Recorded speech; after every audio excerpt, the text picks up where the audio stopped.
Salut à tous les stratoniens, j'espère que vous allez bien, j'espère que cette intro vous a pas trop manqué. On est parti aujourd'hui pour une nouvelle vidéo, on va bien évidemment parler du Bitcoin, de l'Ethereum et on va aller voir 2-3 alts, donc CFX, VET, Ancre, Injective, le W, Jasmy, donc des choses que je regarde pas totalement tout le temps, mais qu'on est revenu quand même sur des zones assez intéressantes et je pense que ça vaut la peine de vous en parler un petit peu. J'espère encore une fois que tout se passe bien de votre côté, je vous souhaite aussi une bonne fin de week-end, installez-vous confortablement et on est parti. Crypto, millions. Crypto, millions. Crypto, millions. Alors, on se retrouve directement sur le Bitcoin, on ira voir l'Ethereum juste après. Donc, qu'est-ce qu'on a? On a toujours ce potentiel canal. J'ai dessiné deux lignes parce qu'on a fait un petit live avec le compte de Crypto Pro hier. Mais en tout cas, pour moi, ça résume très bien la situation. C'est soit on arrive à maintenir ici ce plus bas et on part directement vers le haut et on vient chercher les plus hauts, voire même un nouvel ATH. Ou on descend un petit peu encore un poil plus bas. On vient récupérer la zone ici des 59 000, 58 000. Sous en fait cette mèche-là, on viendrait récupérer aussi 2-3 liquidités qu'on a laissées en weekly juste ici en dessous, qui pourrait vraiment être pour moi très intéressant de venir taper. Et ensuite, on pourra, à mon avis, s'envoler un petit peu plus haut. J'ai quand même voulu dézoomer un petit peu pour voir où est-ce qu'on se situait et est-ce qu'on ne pourrait pas simplement s'appuyer sur la première zone qu'on a bloquée. Donc, je ne sais pas si vous vous souvenez, mais on a fait ici le premier top et ensuite ici, on a fait déviation au nord et ensuite, on a réintégré. Donc, on a vraiment fait petit pullback et ensuite, on a dump. Donc, est-ce que ici, on ne pourrait pas simplement tenir cette même zone et vouloir repartir vers le haut? Je pense que c'est quelque chose qui est largement faisable sur ce BTC. Donc, si on suit donc cette potentielle analyse, c'est soit on part de là, soit on descend encore un petit peu plus bas. Je voulais vous montrer ce petit canal aussi qui me semble assez intéressant. Je pense qu'on va peut-être pouvoir même décaler un petit peu ce canal pour l'aligner avec ce sommet. Mais ici, on voit bien qu'on est potentiellement dans un canal haussier. On est venu s'appuyer plein de fois sur le haut ici. Et ici au sud, même chose. Et du coup, là, on serait potentiellement en train de le casser. Après, voilà, ça reste assez aléatoire, je trouve. C'est pas forcément ça que je prendrais en compte. Mais si on descend en time frame dans la partie basse ici, pour moi, on n'a toujours pas d'inversion structure. Ok, on est venu récupérer les liquidités qu'on avait laissées ici en dessous, donc ça c'est bien. Mais si on regarde la structure qu'on a là, j'ai du mal à me dire que là, on est sur un truc haussier. Même si on a fait une clôture au-dessus, pour moi ici, on n'a pas d'inversion structure, on n'a pas de COS en fait. Le COS, il est là, mais on n'a pas un truc assez sérieux.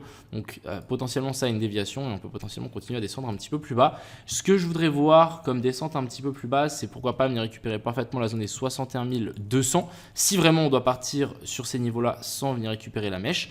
Et bien évidemment la zone OTE de tout ce mouvement. Donc je pense qu'on est déjà dedans. Ouais, voilà, on est déjà venu taper plusieurs fois dedans.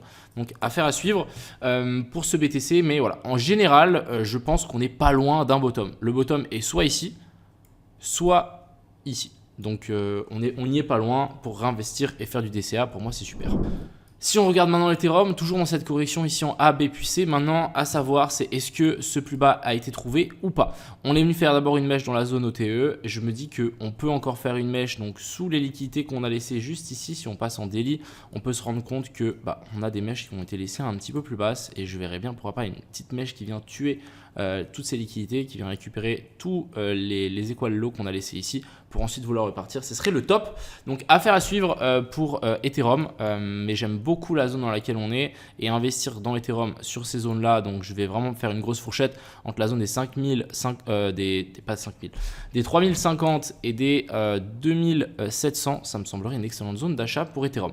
Continuons, on va parler du coup du CFX qui vraiment nous a fait une énorme ici compression et latéralisation, traversée du désert pour nous faire un gros pump, correction. Et là on est en train de corriger en fait le dernier gros pump. Ce que j'aime beaucoup, c'est que ici on est venu faire une clôture en weekly au-dessus du dernier plus haut. Donc en théorie, le plus bas ici devrait tenir. On a fait une très belle inversion de structure ici. Donc là, simplement, on va tirer notre Fibo depuis le point bas au point haut. Et en théorie, on devrait trouver ici un bottom dans la zone OTE. Donc actuellement, pour moi, on est en train de bien rebondir dans cette zone-là. Donc si jamais vous trouvez le projet intéressant et vous voulez en acheter, pour moi, on est dans une zone intéressante. Je dis bien zone parce qu'on n'a pas encore d'inversion structure. La pattern ici est encore baissière parce que on nous fait toujours des plus bas, toujours plus haut. Et vous voyez, les plus hauts qu'on est venu faire, c'est juste pour venir récupérer les zones de Farrell Gap juste au-dessus qu'on a laissé. Donc affaire à suivre, mais je verrai bien, voilà, pourquoi pas encore continuer un petit peu descendre et ensuite nous faire vraiment un joli bottom. Et en théorie, on devrait repartir assez fort. Ça fait longtemps que je n'ai pas parlé du VET. Je pense que ça peut être assez intéressant de faire un petit point dessus parce qu'on a quand même cassé une grosse zone pivot. Donc la zone que je tire ici, c'est par rapport à ce point bas. On a fait support et ensuite ici on a fait résistance. C'est pas ultra précis, mais on peut imaginer que là on a vraiment une grosse zone de résistance et qu'en fait on a cassé. Et du coup là on est potentiellement en train de faire support. Vous voyez que là les mèches se font vachement racheter. On en voit bien, hein, c'est à chaque fois bien racheté. Donc ça, c'est plutôt assez intéressant. On va pouvoir zoomer, on va pouvoir se rendre compte qu'on est potentiellement aussi dans une correction ici en ABC, donc en A, B et puis cette potentielle C ici qui est en train de se matérialiser. On vient récupérer les lots, on vient chercher la zone de fair value gap qu'on a laissé juste ici en daily. On vient aussi s'appuyer sur la zone parfaitement des 0,108. Donc là, pour moi, ça fait quand même beaucoup de confluence. Et pour moi, acheter du VET ici, c'est pas du tout déconnant. Si même on passe un petit peu en 3 jours, on va pouvoir se rendre compte qu'on est potentiellement aussi dans un gros du coup canal baissier après une telle hausse. On peut presque appeler ça un bull flag. Maintenant, il faudra réussir à casser vers le haut. Et là, je pense qu'on va pouvoir vraiment s'envoler bien plus haut. Donc vraiment, affaire à suivre pour le VET. On va parler du ancre. Plus ou moins même stratégie, même setup que le VET. Pas totalement, mais ça y ressemble pas mal. On a vraiment une grosse zone ici de pivot sur laquelle on s'est fait rejeter. Et du coup, on s'est fait rejeter assez violemment. Mais ce qu'on veut, nous, c'est un rejet après un énorme pump pour potentiellement investir dans la zone OTE. Et actuellement, on est quoi? On est en train de chercher cette zone OTE, cette zone 0,108. On est venu swept le lot ici sans faire de clôture. Donc, encore une fois, c'est super bullish. Pas de clôture ici, donc la structure n'est pas inversée. Et là, en théorie, dès qu'on peut avoir une inversion de structure, ça peut être super. Pour moi, on est potentiellement déjà dans un truc assez intéressant. Ce qu'on voudrait voir, c'est pourquoi pas nous faire une mèche sous ce lot. Donc, récupérer les dernières liquidités qu'on a laissées ici. Hop, petite mèche. Là, on va peut-être pouvoir même voir une 1, 2, 3, 4, 5 et ensuite on pourra repartir assez fort. Donc pour moi ici, le ancre très très intéressant et pourquoi pas acheter la chasse après la mèche de liquidation, ce serait à mon avis le top. Ici, petit tour sur le Injective. Je vais vous montrer une potentielle fractale qu'on a déjà eu dans le passé avec Injective et en fait, on peut peut-être voir une correction bien plus profonde. Donc ici, qu'est-ce qu'on a eu? On a eu un premier pump du coup en début 2021 avec un potentiel COS et BOSS. Ensuite, on est descendu, on est venu faire un retest sur cette même zone-là et on se fait rejeter. Et ensuite, on a fait une traversée du désert. Est-ce que ça ressemblerait pas à ça du fait qu'on vienne chercher un nouveau plus haut, ensuite un nouveau plus bas. Donc, on nous fait une jolie inversion de structure après nous faire un nouveau plus haut. Ensuite, ici, on latéralise, on remonte un petit peu. On vient récupérer, pourquoi pas, la zone des 0,108 de tout ce mouvement. Donc, on revient, je ne sais pas, chercher si le bottom est là, bien évidemment. Pourquoi pas taper la zone des 40 et ensuite redescendre, nous faire vraiment... Alors, je vais peut-être un peu exagérer mon dessin.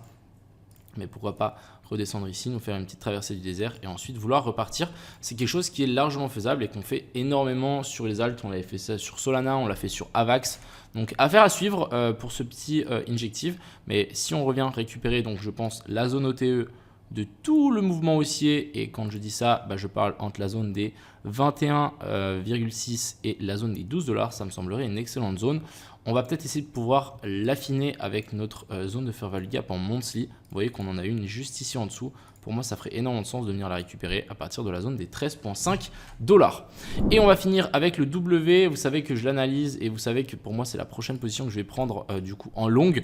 On a laissé de nouveau cette poche de liquidité. J'attends vraiment une redescente un petit peu plus bas vers la zone des 55 centimes jusque vers la zone des 50 centimes. Une fois qu'on sera venu taper ça, je pense qu'on va pouvoir s'envoler un petit peu plus haut et venir récupérer, pourquoi pas un atterrage. Donc à surveiller, vraiment j'attends cette petite dernière descente. Je vais mettre mon alerte et en tout cas je ferai un petit message en Crypto Pro pour les gens qui veulent rentrer dans cette position, mais pour moi c'est vraiment la position la plus bullish qu'il y a actuellement sur le marché. Donc au moins on a des confirmations. Pour le coup on a vraiment une inversion de structure dans une zone OTE et là on attend de nouveau la retour dans cette zone OTE, dans cette même zone OTE. Donc pour moi ça devient plutôt pas mal.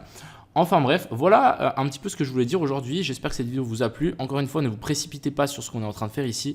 Désolé s'il y a un peu trop des dessins parce que j'aime bien dessiner et vous montrer ce que j'aime voir, ce que je voudrais voir faire. Mais pour le moment, voilà. Encore une fois, à mon avis, ça reste encore assez baissier. Vous voyez qu'on a tapé la zone de fair value gap, on se fait rejeter.